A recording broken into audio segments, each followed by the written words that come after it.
Bago ka tumaya ay mainam na gawin niyo po muna ito. Isulat niyo po dito yung amount na matagal mo nang pinapangarap. Kahit magkano, wishes lang naman ito kaya kayo po ay mag-wish na ng todo-todo ng ninanais po ninyo.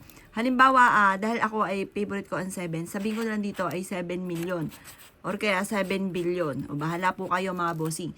Ngayon pa mga bossing, bahala po kayo kung anong gusto po ninyo. Pero kailangan naniniwala ka na magkakaroon ka ng ganyan. Huwag kang magkakaroon ng alinlangan. Kasi kung may alinlangan ka, abay huwag ka munang gagawa.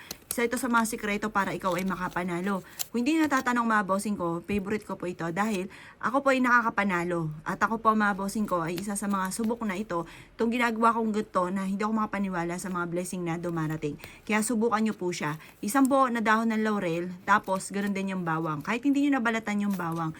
Tapos kailangan natin ng cinnamon. Etong cinnamon, ilalagay natin siya dito. Pagsasamahin natin siya. Kailangan nakasama po siya dito.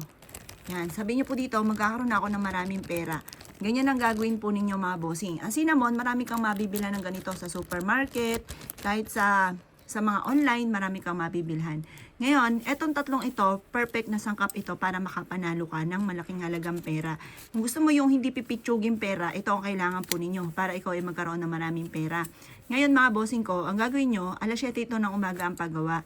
Magkakaroon na ako ng maraming pera at kailanman hindi na ako mamumblema tungkol sa usapin ng pera. Basta lagi kang positive, positive po talaga ang mga magaganap po sa inyo. Ikaw mismo ay maa-amaze sa dami ng mga blessing na darating po sa buhay po ninyo.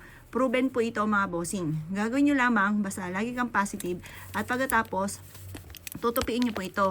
Yan, ganyan lang ang gagawin po ninyo. Maraming pera ang darating sa akin, mananalo na ako ng jackpot. Ilalagay niyo po ito sa silver. Kasi ang silver, nagtatawag po yan ng swerte at nagtataboy po yan ng malas. Kaya kung gusto niyo na swertehin at hindi ka na malasin, gagamit ka ng silver. Ngayon, eto ibibilad nyo sa sinag ng araw.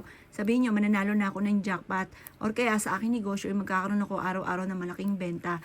Maraming pera ang darating sa akin at kailanman hindi na ako mamumblema tungkol sa usapin ng pera. Maraming pera ang darating sa akin. Bukod sa inyo pagiging masipag at matyaga, ay gawin nyo ito ng pasikreto. Pwede nyo rin itong i-share sa taong naniniwala sa mga gatong mga pamamaraan. Pero subukan nyo muna bago nyo i-share. Pero ako, kaya ako sinishare sa inyo dahil nasubukan ko na po siya. Ito ay isa sa mga favorite ko na mga pampaswerte. Mas lagi nyo itong dadalhin, ang dulot nito ay swerte. Lalo na kung ikaw ay tataya. Kaya ako'y kininiwala sa mga gatong mga pamamaraan. Asya mga boss, good luck po sa inyo po lahat.